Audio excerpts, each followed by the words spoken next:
All right. It's your man Jimmy Chan going on to LabWork 15B. I forgot to do this.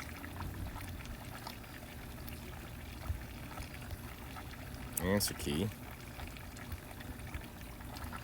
All right. So the very first problem is 3 raised to x plus 7 is equal to 4. So when we definitely cannot get the two bases to be the same, then what we want to do is either use the common log, which is log base 10, or just the natural log. So I typically like to just use the natural log. It's shorter. I'm not confused about the base. I don't get stuck with that. So I'm going to take the natural log of 3 raised to x plus 7 is equal to the natural log of 4. All right. So with that being said, what I have to do now is actually use the power rule.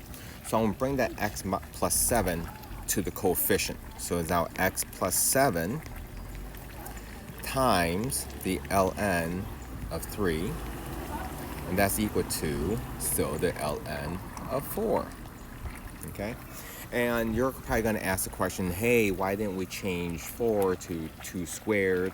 And the only reason is because ln doesn't really have a base. I have a base of e, and I can't write 4 with the base of e. So that's why I kind of just leave it alone. And that's why I like to use the ln, because it doesn't try to veer me in that direction at all.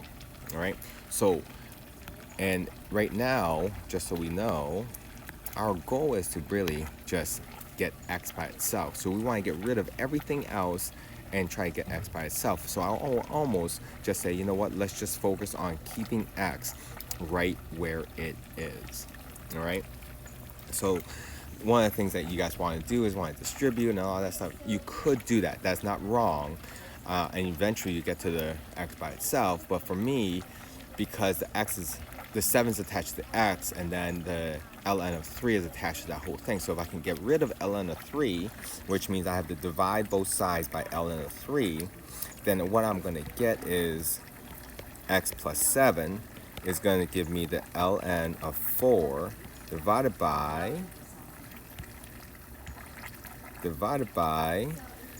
the ln of 3. So now I can say that x is equal to ln of 4 divided by ln of 3 minus 7. And you put that into your calculator, it's approximately negative 5.74, which is choice B.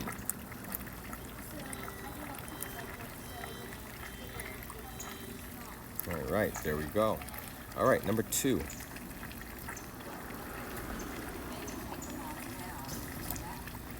All right, number 2 says, hey, we are investing $14,000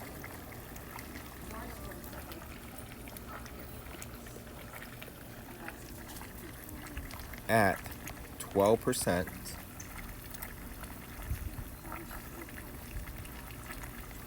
semi-annually for 8 years. Okay, so what I can see is this. This is my principal. This is my rate. This is my n. And this is my t, right? So my rate is going to equal to 0.12, because I will move decimal places twice to the left when I go decimal, all right? So the equation I have to use is A is equal to P times 1 plus R divided by N raised to the NT power. So let's go ahead and put those in. So I got 14,000 times 1 plus 0.12 over 2 all over 2 times 8. So A is going to equal to 14,000 times 1.06 raised to the 16th power. And what that's going to give me is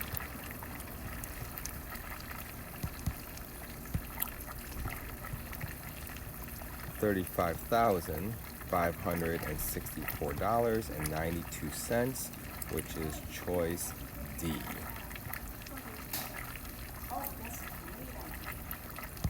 It's choice D. There we go. All right. Boom. There we go. All right, off to number 3. All right, number 3. Number 3 wants me to find distance. All right, between 1, -1, and -3, 5. Okay, so there's two ways of doing this. I will do it as method A.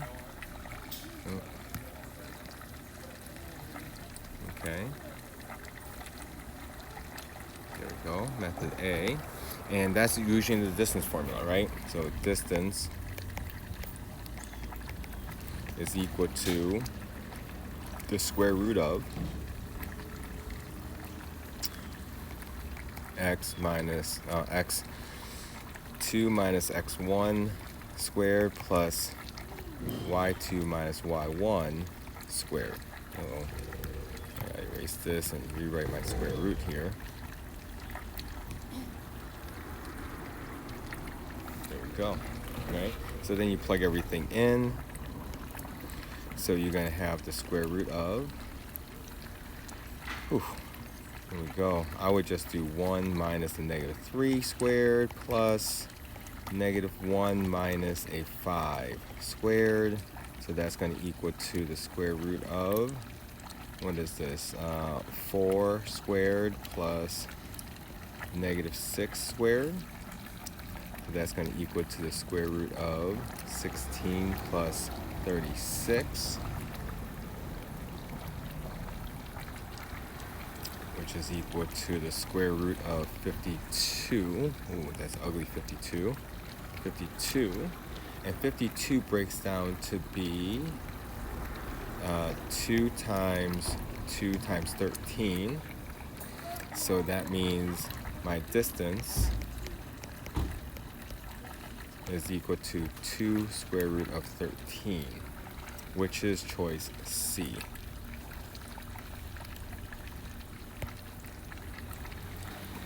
Go. All right.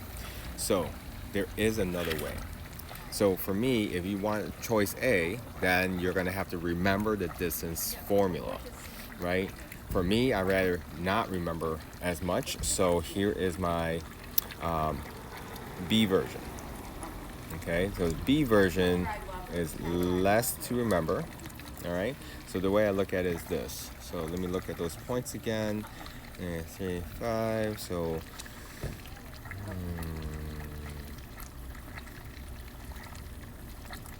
Yeah, we're just talking. Yeah. 4, 3, 2, 1. Okay. So here's my graph. I know you guys can hear all the cars going around, so just bear with it here. So what I have is that I got -1, 1. And -3, I'm sorry, that's not it. So I got 1, -1. There we go. That's better. And I have -3, 5. So -3, 2, 4, 5. So this right here is -3, 5. Okay. So with that being said, I have a right triangle here. Okay, I have a right triangle here. So now I can use the Pythagorean Theorem, which is a squared plus b squared equals c squared, right? And the c is actually my distance.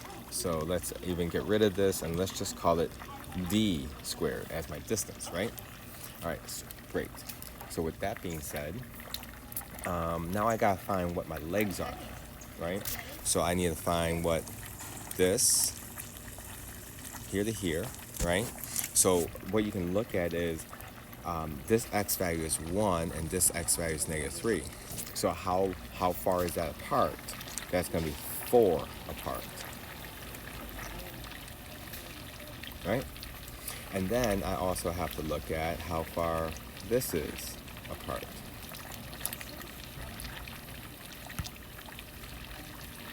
So if you look at the y value, did not want the magnifying glass. So what I gotta look at is the y values. The y values is here's -1 and up here is 5. So how many jumps would I have to go from -1 to 5? And that would be a 6. So that would be that distance here. Oops. And that distance here. Okay, so let's see if I can fix this. There we go, and let's see, we'll fix this here. There we go, all right? So that's that distance there. So what I have is I'm going to have 4 squared plus 6 squared is equal to d squared, right? So I got 16 plus 36 equals d squared. So d squared is equal to what's that, 52. So d is going to equal the square root of 52, which after I break it down is going to be 2 square root of 13, which is choice C. It's going to be choice C. There we go. All right. So both ways of doing it there, but one I like better because it's less to remember. I like this blue method better because it's less to remember for me, right? I know a squared plus b squared equals c squared. That's already in my tool belt to use, where the distance formula is something extra I have to remember, right? So why remember extra, okay? All right, so let's go to 4. Okay, so number 4 gives me a big thing here, right? So this is the L.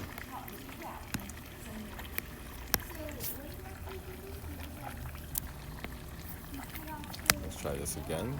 Boom, that's in. All right, ln of x minus 6 plus the ln of x plus 1 is equal to ln of x minus 5. So a lot of you guys want to start moving things. There's no need to. So since there is the product rule and the quotient rule and the power rule and those stuff, we can actually put the left side as one single ln. So why not, let's do that, okay?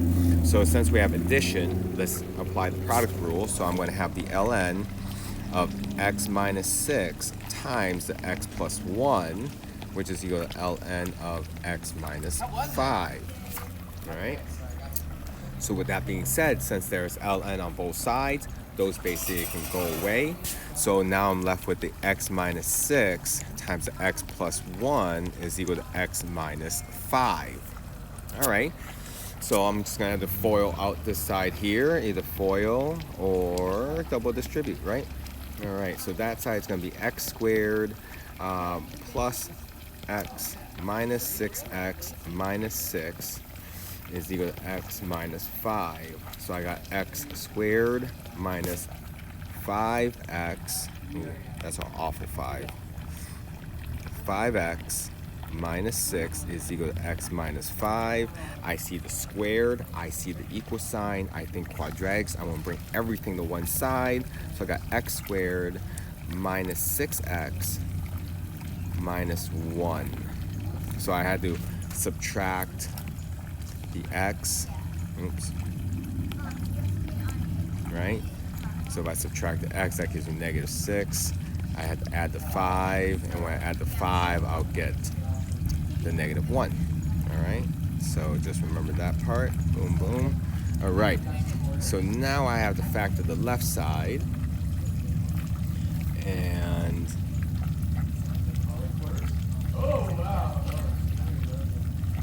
oops, Oops, I copied this incorrectly. I did.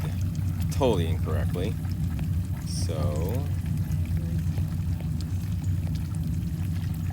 sorry guys, this was 15.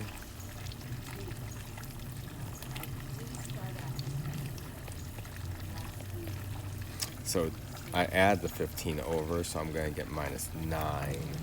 Actually, plus 9. And you know what? No, let's keep on going. I fubbed up, but I realized I fubbed up. So, okay. So when I factor this is going to be x minus 3 times x minus 3, which is equal to 0. So I got to set each factor equals 0, right? So x minus 3 equals 0. X minus 3 equals 0.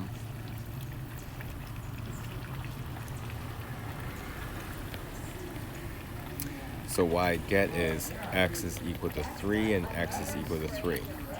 Sad part is what? I have to reject both, right? Why? And here's the reason why. If I put 3 in here, that'd be 3 minus 6, that'd be negative 3. That would be me taking an ln of a negative 3, right? So if I had to take an ln of a negative 3, that's no good. Okay, I can't take the ln of a negative number, period. Okay, so that's why I had to reject it. All right. So, what's up, bud?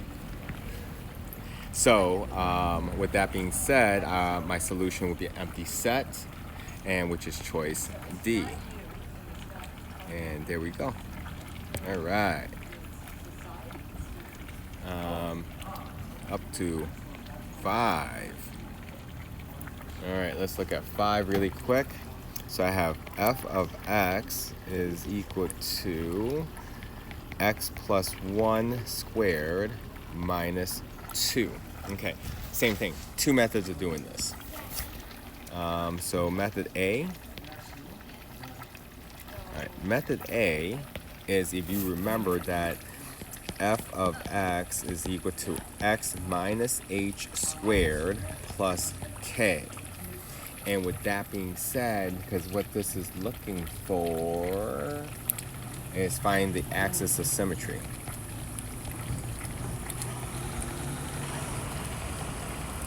So since it's finding the axis of symmetry, what this gives me is that h comma k is my vertex.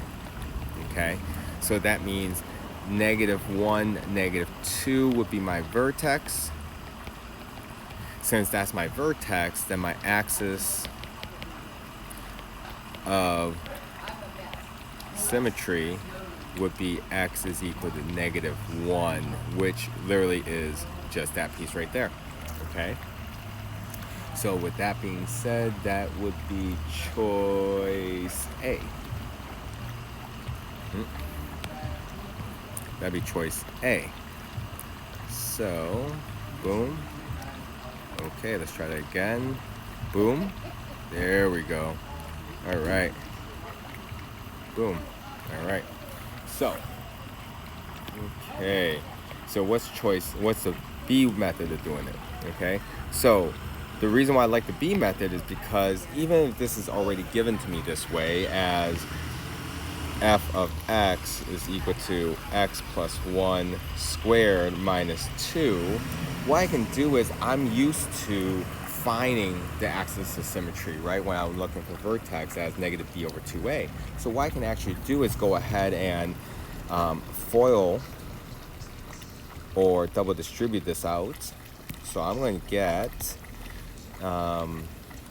x squared plus x plus 1 minus 2. So my f of x is going to give you x squared plus 2x minus 1. Then what I can do is go, okay, so my axis of symmetry would be x is equal to negative b over 2a, right? Which is equal to negative 2 over 2 times 1. Right? So x is going to equal to -1, which is my choice A. Okay, so again, if you look at that, I guess I should have made this all blue here. So this right here is how I would do this problem if I don't want to remember this particular part of the formula, right? That's again more to remember, where this is a little bit less to remember, because essentially what I'm doing is making this a quadratic equation, okay? So once I make a quadratic, there's been a bunch of times where I have to use the axis symmetry as x equals negative b over 2a. That's already in my arsenal to use anyway, so why not just keep on using that, right? All right, so let's head to 6. Okay, so 6, where's my 6? There it is. So 6 says that the log base 6 of x minus 1 is equal to negative 3. Okay, so this right here, once you notice that there's no log on the other side, I have a base, this is where you kind of convert it, okay? So you can convert this as, remember what I said to you guys before, right? The base is always going to be the base, is always going to be the base. Okay, oops. So that's always going to be 6. The thing that's going to change, however, is this right here. So if I highlight these two here to blue and red, all right, so what you're going to notice is that those two are going to switch places. So since the x minus 1 is right next to the 6 this time on top, now it's going to move it away from the 6, where the negative 3 was away from the base, now it's going to get close to the base. Okay, so I have 6 raised to the negative 3, which is really 1 over, let me do it this way here.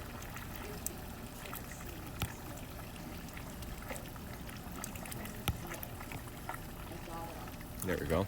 So this is actually going to be 1 over 6 to the third, because it doesn't like me on top, is equal to x minus 1, which is really 1 over 216, equal to x minus 1. So I have to add 1 to both sides. When I add 1 to both sides, I'm going to have 1 plus 1 over 216 is equal to x, right? Well, really, let me do it this way here. So I have the 1 over 1, so I got to multiply both sides by 216, right? So if I multiply both sides by 216, that means I got common denominator, so this is actually going to equal to 217 over 216, because it's 216 plus 1 over keeping the denominator, which is choice C.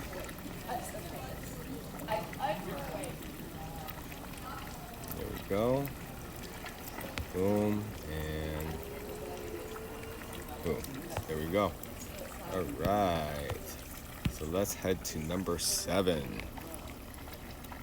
All right, number 7 says it wants you to write the equation of a line of a point slope form passing through. So point slope form passing through -8, -3, and -4, -4. Okay, so point slope form is what? Point slope form is y minus y1 is equal to m times x minus x1. Okay, so I need a point and so on and so forth. So let's do this really quick. Let's make one of these red, and let's make the other one blue. All right, so what do I like to do here? I usually like to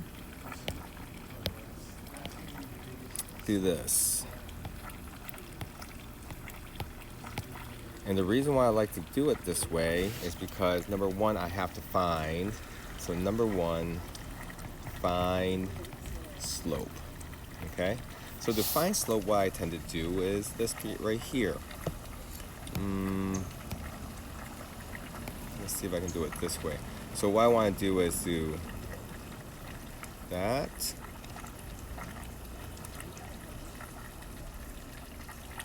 Okay.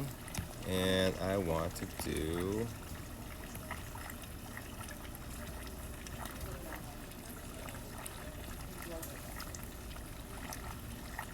okay, so that's what I typically like to do. So what I have is -3 minus a -4 over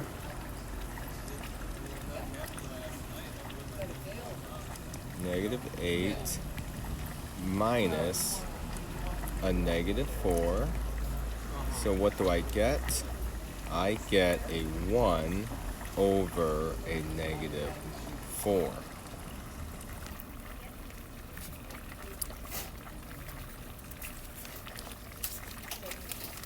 So now I got my slope is equal to -1/4.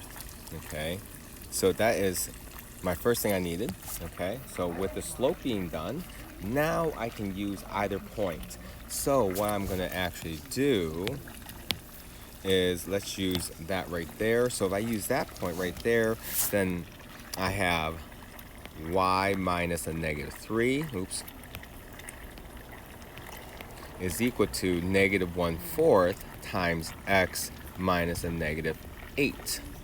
So I got y plus 3 is equal to -1/4 of x plus 8.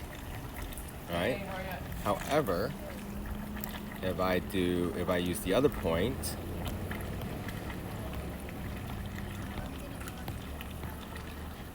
if I use -4, then I would have y minus a -4 is equal to -1/4 times x minus a -4.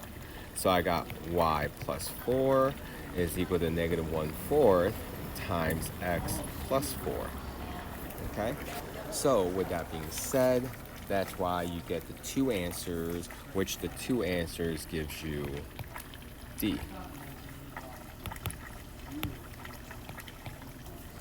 So then both answers are there in choice D. That's why it gives you two answers. All right. So let's go to 8. All right. So there's 8.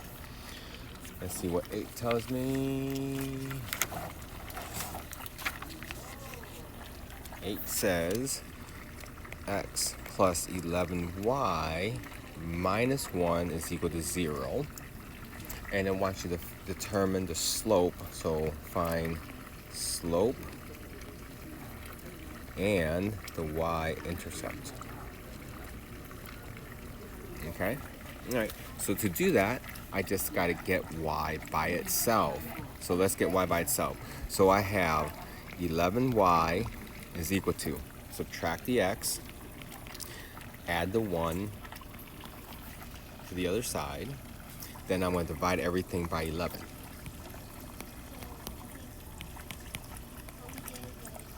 So I have y is equal to -1 over 11x plus 1 over 11. So that tells me what? My slope is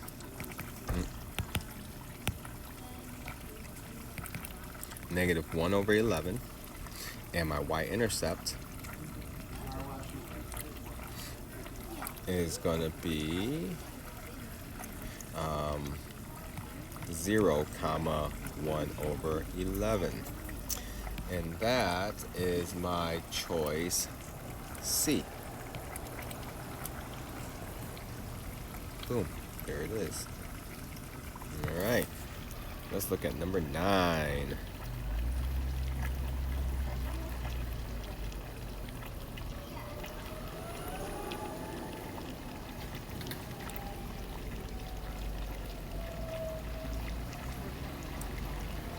So number 9 is actually a inequality. All right, I got plenty of room here. So I'm going to write the first equation, which said 4x minus y is less than or equal to -4. Okay, So what that tells me here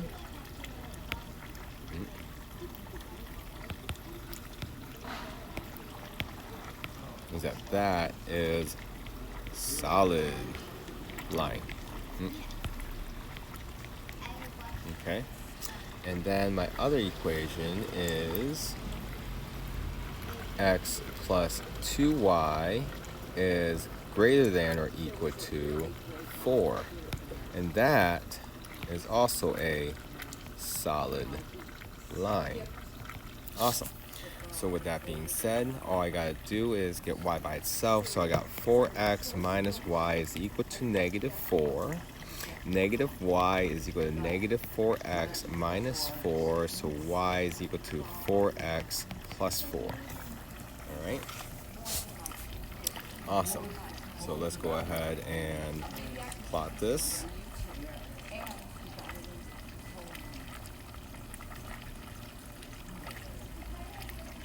All right. So there's my x.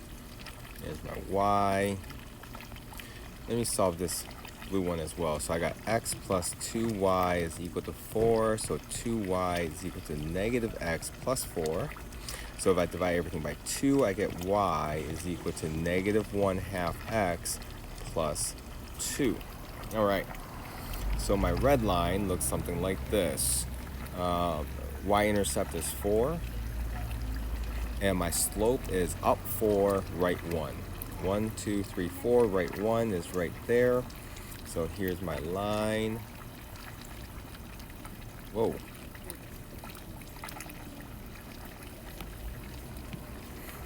Let's try that again. Here's my line. Awesome. Okay. So if I was to test 0, 0 here, right? So if I was to test, actually,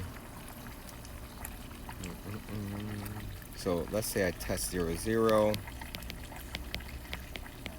So I'm asking Mr. 0, 0, hey, am I on your team, right? And I'm going to do it based on the original. So it's 4 times 0 minus 0 less than or equal to negative 4. So in other words, it's 0 less than or equal to negative 4. And that is absolutely no. Okay? So that means 0, 0 says I'm not on their team. So think of it this way, right? So everything is going in this direction here, right? Away from 0, 0. And let's say and then let me graph this one right here. This is y is equal to negative 1/2 x plus 2. Y-intercept is of 2. And it's down 1, right 2. Okay. So I have, I'm trying to think here, this line right here. Okay. So boom. And boom. All right. So let's say I test 0, 0 also. Okay, so I'm going to test 0, 0. And I'm going to base it on the original, which is x plus 2y is greater than or equal to 4. Right?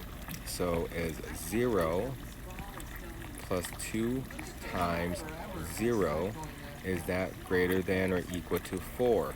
So is 0 greater than or equal to 4? And the answer is again no. So it's going to go away from 0, 0. Right? So if you notice what region is actually going to be double marked, which is not that part, but more this part here. Okay? So that part is going to be choice B. There you go. All right. So hopefully that helps. If there's any other questions, please feel free to ask.